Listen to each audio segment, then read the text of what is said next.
i-follow sa aming Twitter. It's radio_kabataan. Ayan, Radio Kabataan. Ayan, ituloy na natin ang pinag-usapan natin kanina. From International Center for Youth Development Incorporated, Sir Peter Brevoneria and Sir Edwin Odulio. Ayan, kanina pinag-usapan natin ng tungkol sa ALS at ngayon pag-uusapan natin yung isang program nyo naman po, sir. Tungkol po saan ito? Magandang umaga. Ito ay tungkol sa Utak Henyo program. Ayan, naka-off po ang inyong ayan. Ayan, magandang umaga ulit, Dens. Okay.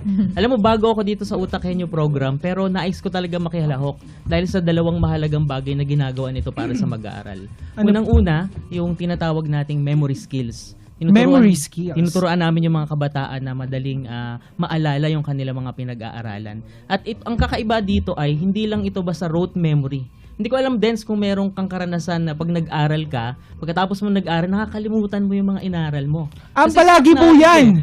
Ang naalala ko po ay yung kinain ko po habang nagre-review. Oo, tama. Oo, di ba? Ako din. Klase ng memory. Normally po naman po talaga kasi, lalo na po pag memorization, no? Yun naman po ang disadvantage natin sa memorization. Yes.